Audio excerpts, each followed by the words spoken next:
Attention, attention, la Covid-19 continue de sévir. Pour vous protéger et protéger les autres, vaccinez-vous. Vous êtes âgé de 18 ans ou plus, vous pouvez recevoir les doses de vaccin contre la Covid-19. Alors, faites le geste qui sauve. Rendez-vous au poste de vaccination implanté dans l'information sanitaire de votre arrondissement ou de votre commune ou appelez le 136 pour tout renseignement. Les vaccins contre la Covid-19 sont sûrs, efficaces et gratuits. Pour tout savoir sur l'épidémie du coronavirus au Bénin, rendez-vous sur le site web www.gouv.bj/coronavirus. Ceci est un message du gouvernement de la République du Bénin.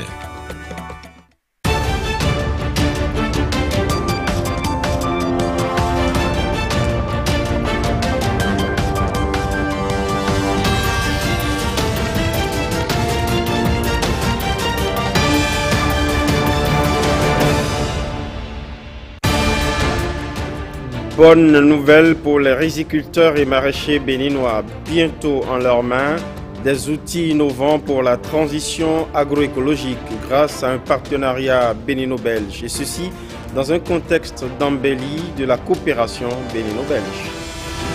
Huawei, le géant chinois de la téléphonie mobile, offre aux enseignants et étudiants béninois son programme Huawei ICT Academy, à leur portée désormais sa plateforme de technologie nouvelle. C'est un précieux transfert pour la recherche scientifique au Bénin, des ouvrages de l'Institut scientifique français sur les rayons de l'Institut de mathématiques et de sciences physiques de Dangbo. Derrière ce mécénat, l'ONG Nobam. Bonsoir à tous et bienvenue à ce journal. Une bonne nouvelle pour les riziculteurs et maraîchers béninois. Je l'indiquais en titre, ils vont pouvoir disposer des résultats de recherche dédiés à la transition agroécologique.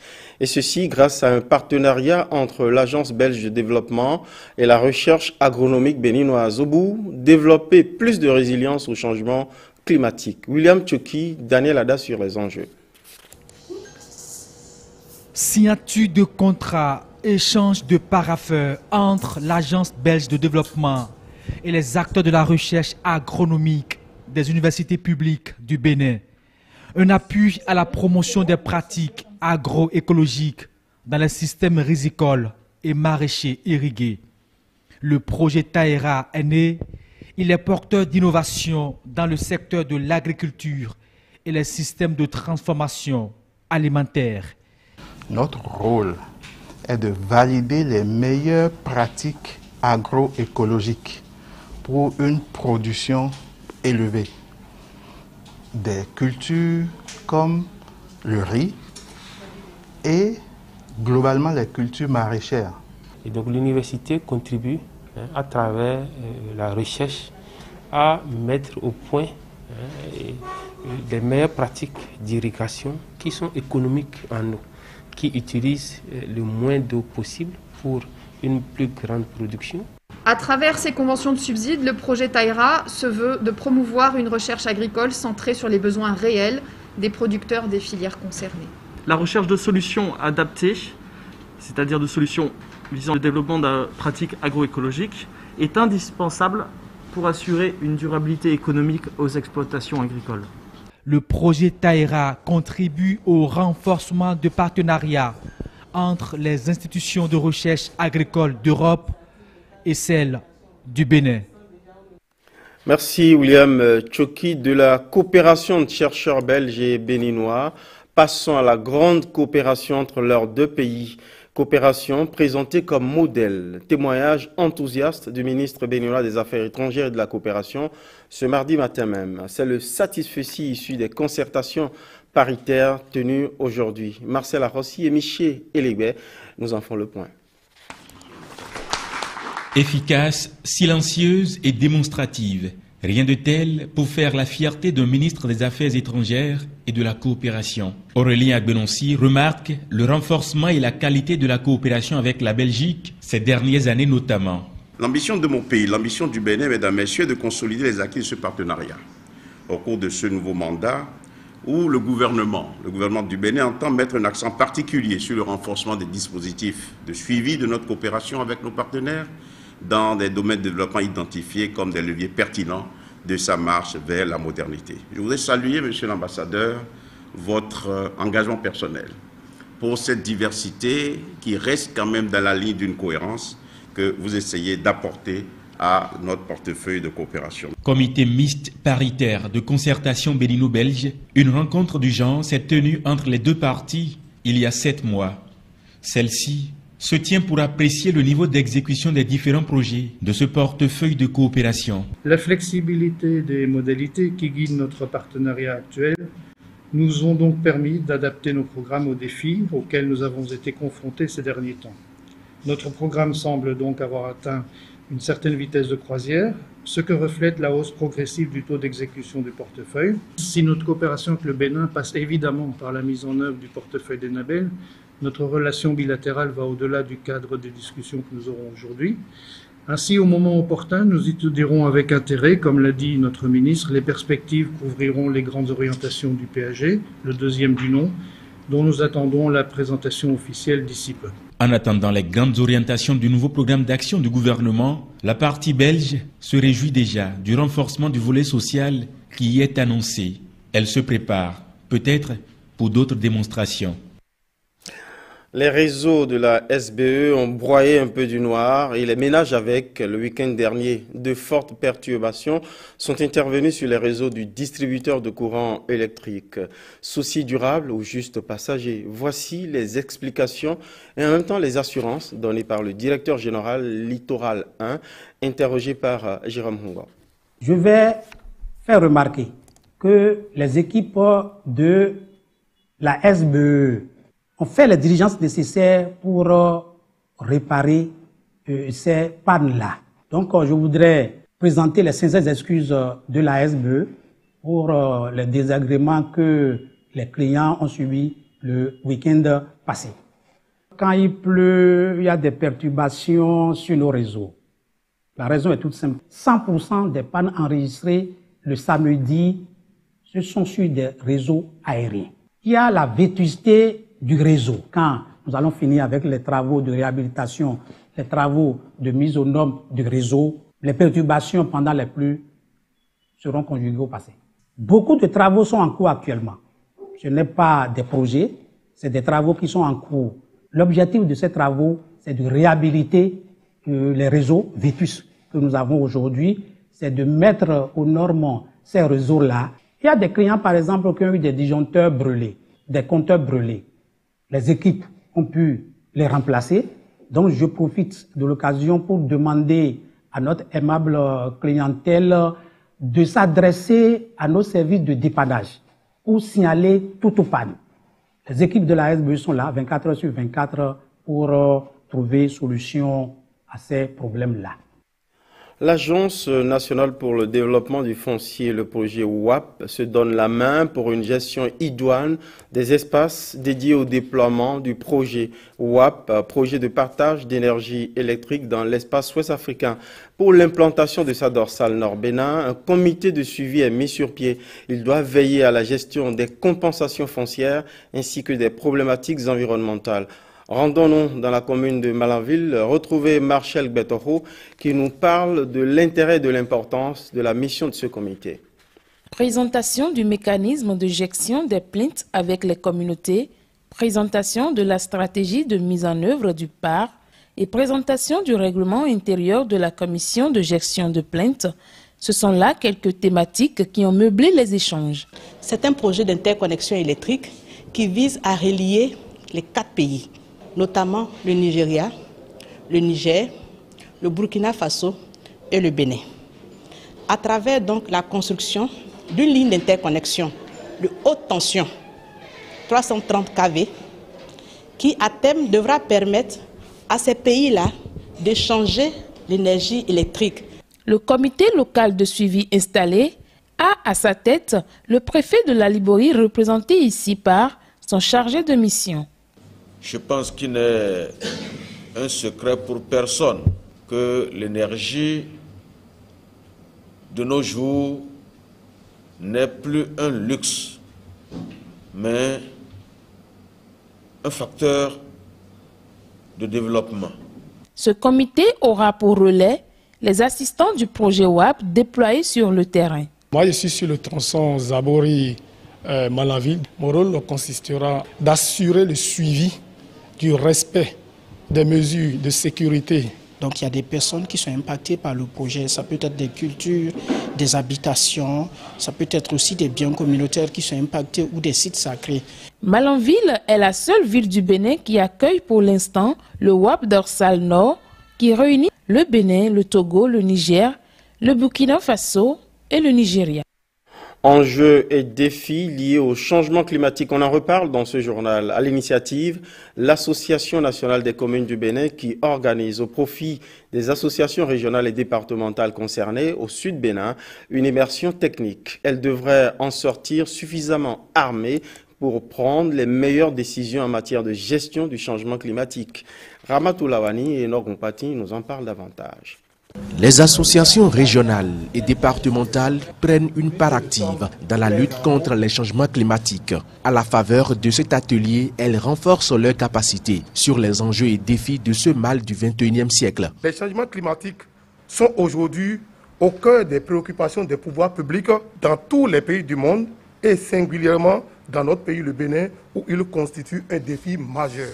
Durant cette formation, les difficultés opérationnelles auxquelles vous pourriez être confrontés, ainsi que les écueils à éviter dans le cadre de cet exercice, vous seront expliqués à travers des présentations et des guides méthodologiques par les experts ici présents. Je voudrais vous rassurer qu'au cours de cet atelier, vous aurez droit à plusieurs communications qui vous permettront de relever le niveau de sensibilité à améliorer la prise en compte des actions d'atténuation et d'adaptation aux effets liés au changement climatique.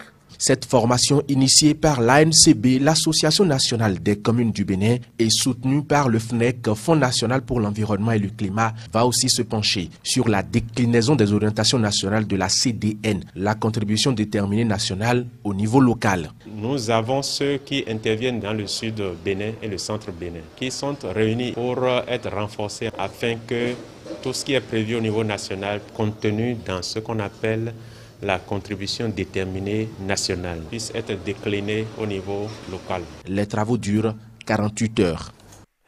Ce concours avait eu le don de les mettre en colère. Il avait été annulé le 8 janvier dernier pour des soupçons de fraude par le ministre des Enseignements maternels et primaires. Le concours d'aptitude aux fonctions de conseiller pédagogique. Une annulation qui n'est pas du tout du goût des lauréats, des futurs lauréats en tout cas. Ils ont manifesté hier par un sitting. Que reproche-t-il véritablement à la décision d'annulation d'un concours pourtant soupçonné de fraude? Réponse dans le sujet de Brice Rumbo et de Firmin Bassao. Le ton est monté d'un cran lundi matin dans le rang des lauréats du concours d'aptitude aux fonctions de conseiller pédagogique. À l'origine de leur colère, l'annulation des résultats du concours pour des soupçons de fraude le 8 janvier 2021. Pour respecter le calendrier scolaire et rester dans le temps, le directeur des examens et concours lance à nouveau l'enregistrement et l'inscription dans le registre 2021 des candidats pour le CAF-CP 2021.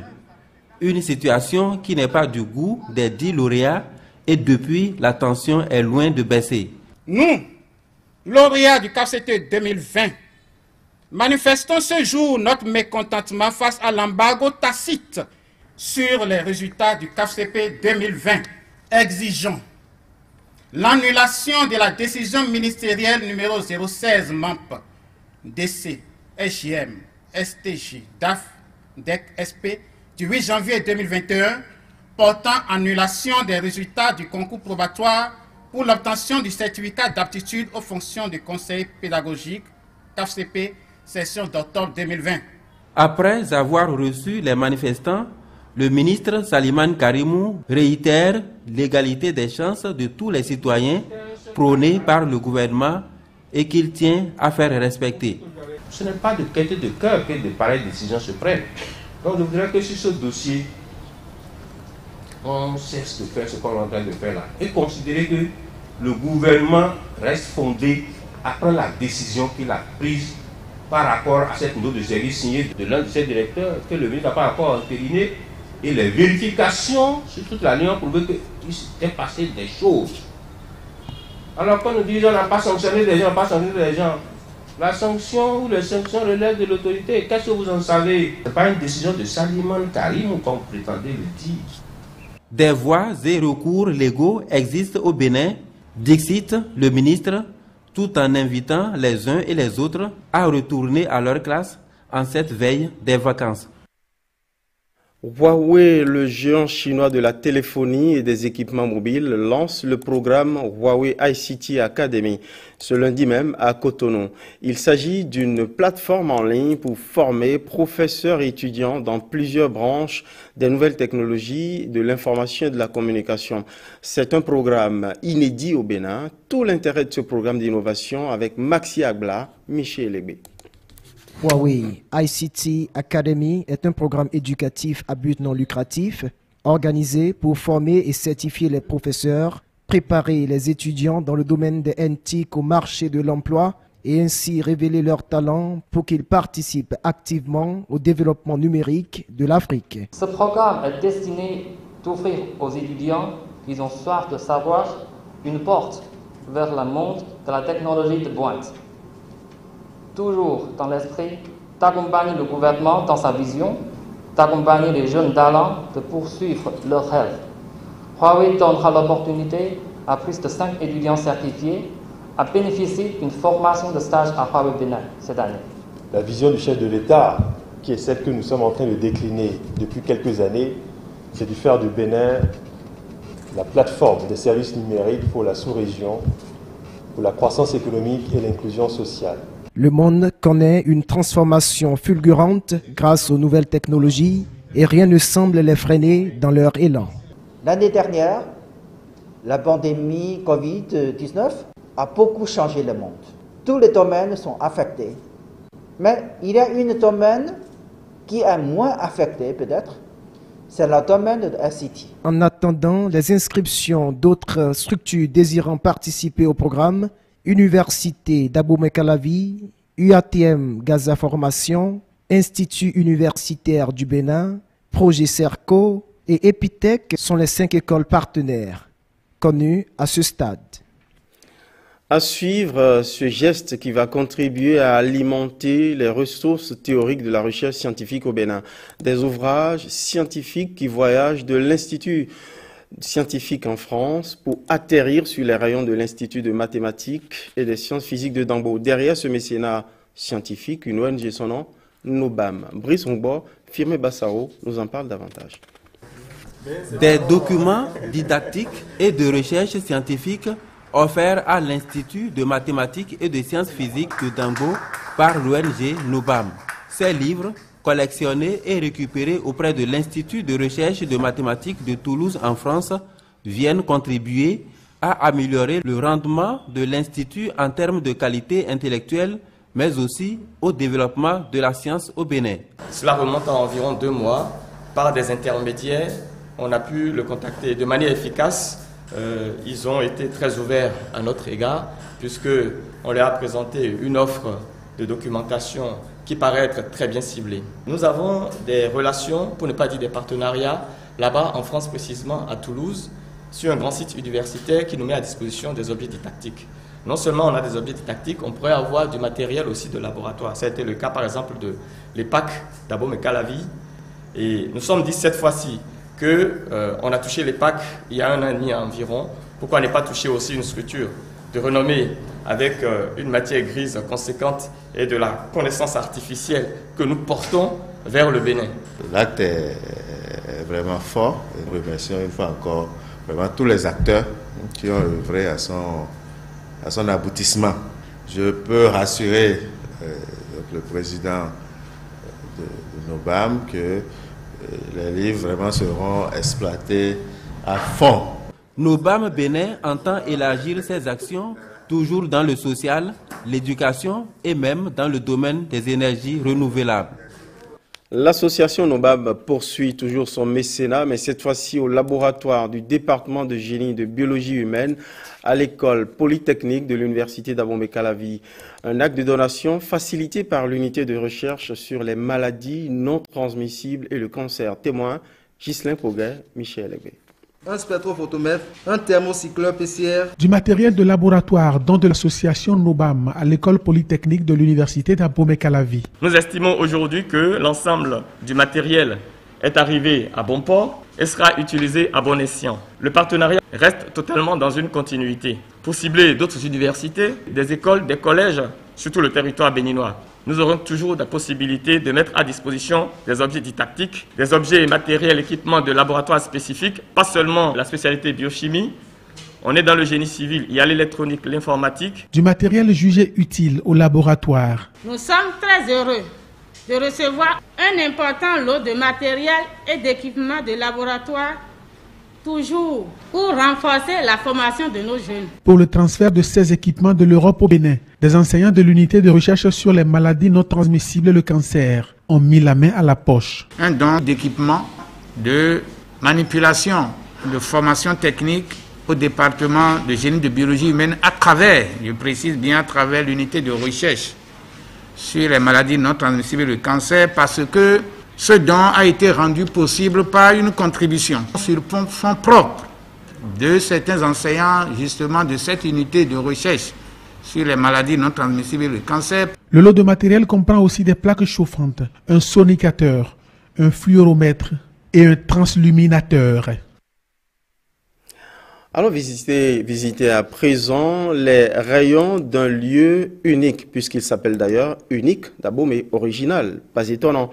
Il appartient à l'artiste plasticien Dominique Zinkpe. Cet espace culturel s'enrichit d'une belle bibliothèque. L'idée, c'est d'appâter les jeunes dans un espace qui prolonge le plaisir d'apprendre et éveille de l'appétence à la culture. Mais à l'inauguration, il y avait plus que des élèves. Ramatou Lawani et Enoch Mpati aussi. L'intrépide Dominique Zinkpe fait un grand pas dans l'histoire de la lecture publique. Véritable pôle d'attraction culturelle et artistique, le lieu unique de création contemporaine se dote d'une belle bibliothèque. Nous avons la chance de partager l'intelligence encore une fois avec messieurs Gérard Guidon, qui ont leur fondation, qui nous ont accompagnés pour avoir de bonnes lectures. Et nous avons un grand enseignant, Nelson Mandela, qui a sorti une phrase si belle: l'éducation est l'arme la plus forte pour éduquer le monde. À travers cela, nous aussi, nous allons réussir à être bien éduqués pour réussir le monde. L'éducation, cela doit être la priorité de tous, la priorité des gouvernements, parce que c'est le rempart contre l'obscurantisme culturel, religieux, politique, c'est le rempart contre tous les extrémismes. Les livres de cette bibliothèque sont à la fois des portes vers l'apprentissage et de la lecture, mais ce sont aussi des livres qui ouvrent le dialogue avec la création du monde entier. Ce petit musée est habillé. Des symboles des rois, juste. On pourrait inventer des choses nouvelles, nous les contemporains, c'est notre talent. Mais on a souhaité respecter juste la force de cette dynastie royale qui appartient à 14 rois. Au-delà d'Abomey, je voudrais annoncer que d'importants chantiers de modernisation de l'ensemble des infrastructures du réseau national de lecture sont entrepris par le gouvernement du Bénin. C'est dire combien votre action est cohérente et rejoint de fort belle manière la vision exprimée par le chef de l'État. Belle bibliothèque du lieu unique ouvre ses portes au public du mardi au samedi, de 10h à 18h30. Bien de belles plumes du paysage médiatique béninois y ont fait leur apprentissage. Le Héros, référence de la presse écrite universitaire béninoise. Ce journal vient de forger les premiers pas de quelques journalistes en herbe. Il s'agit de la promotion 2019-2020. Ils ont reçu leurs attestations à l'université d'Abomey-Calavi sous les yeux de leurs aînés, Robert Copin-Edor et Louis Pouloba. C'est avec des mentions très honorifiques que le premier journal des étudiants du Bénin a sanctionné 26 étudiants, journalistes en fin de formation. Ils ont été instruits aux fondamentaux de la presse écrite au cours de l'année académique 2019-2020. En disant un sincère merci à toutes les personnes qui ont contribué à notre formation, nous promettons d'en faire un très bon usage. Nous serons des ambassadeurs de notre maison commune, le Héros, partout où le besoin se fera sentir, pour que la source des légendes puisse suivre son cours. Vous avez reçu des formations, des gens sont passés vous évaluer.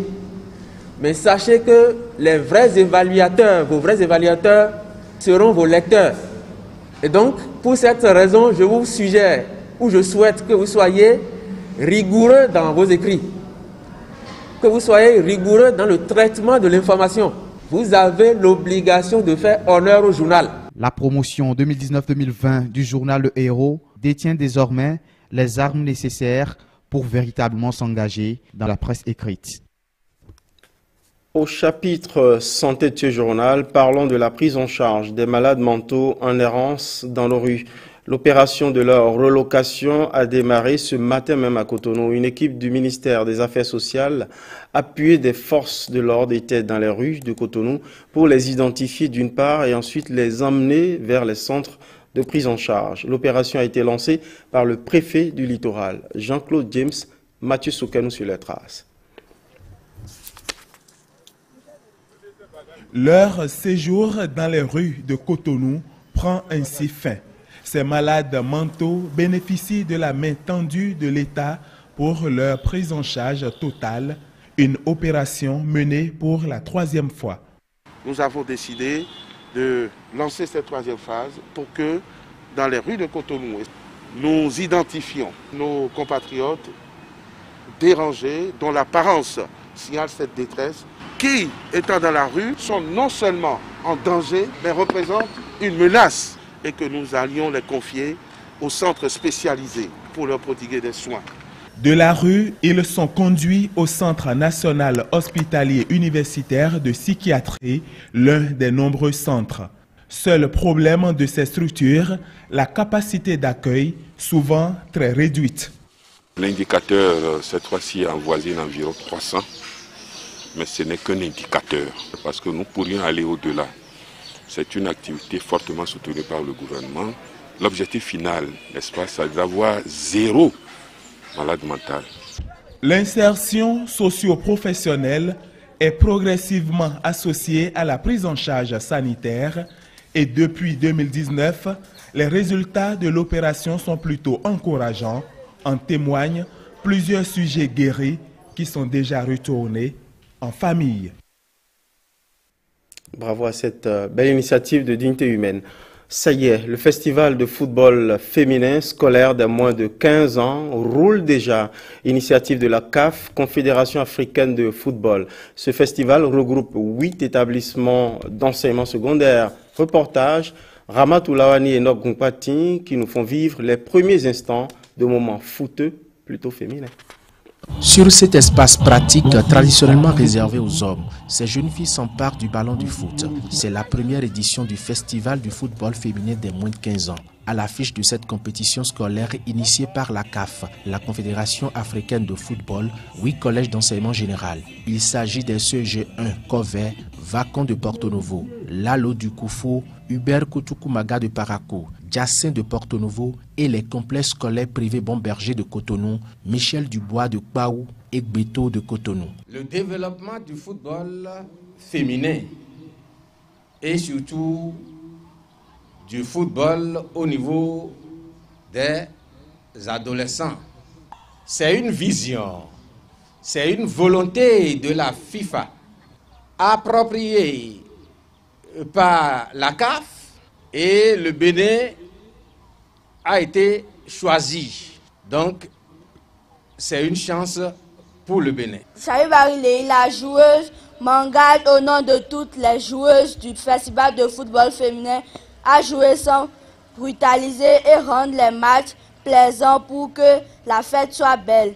La direction technique nationale reste entièrement disponible pour accompagner cette initiative louable pour l'épanouissement des jeunes filles. Vous convenez avec moi que ce faisant, nous leur donnons l'envie de pratiquer le football et ce, si possible, jusqu'au plus haut niveau. Je voudrais vous demander d'avoir la patience nécessaire pour accompagner ces filles-là. Les professionnels de demain, c'est les enfants d'aujourd'hui. Et nous, au niveau du conseil communal de Covey, nous vous rassurons, monsieur le représentant de la Fédération béninoise de football, que des initiatives de genre seront accompagnées et soutenues par le conseil communal de Covey.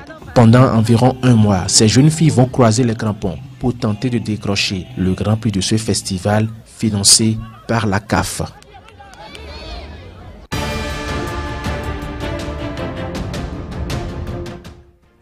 Faisons un tour dans le monde pour voir ce qui s'y passe hors du Bénin. Le monde en bref, ce jour nous conduit en Côte d'Ivoire, en Afrique du Sud et en Argentine avec pour guide Précieuse Aquaroun. L'ancien président ivoirien Laurent Gbagbo de retour chez lui, il prononce un discours dans son village natal après 10 ans d'exil. Dans sa résidence familiale, il s'adresse aux chefs des villages traditionnels, les cadres de son parti et quelques invités. Nous étions très heureux de retrouver notre président Laurent Gbagbo. Vraiment, nous étions ravis de l'avoir avec nous, en pleine forme. Et vraiment, il nous a vraiment rassurés. Nous sommes contents de le retrouver et nous vivons de vives émotions. Et vraiment, nous souhaitons que vraiment sa santé soit toujours aussi bien, qu'il soit toujours notre président à vie et que vraiment il réconcilie tous les Ivoiriens. La Cour constitutionnelle sud-africaine condamne l'ancien président Jacob Zuma à 15 mois de prison pour outrage à la justice. Cette condamnation fait suite à son refus de comparaître devant une commission anticorruption, lui ordonnant de se rendre dans les 5 jours. La Cour constitutionnelle n'a pas d'autre choix que de conclure que M. Zuma est coupable d'outrage à la justice, a déclaré la magistrate avant l'énoncé de la sentence. Jacob Zuma, 79 ans, est une figure de la lutte anti-apartheid.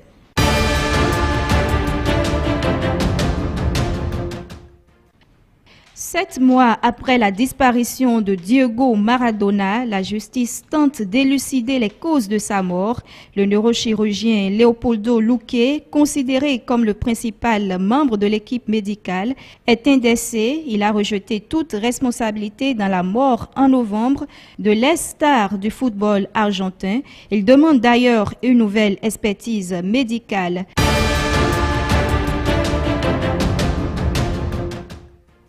C'est la fin de ce journal. Merci pour votre fidélité. Merci à toutes les équipes ayant contribué à sa confection. Bonsoir chez vous.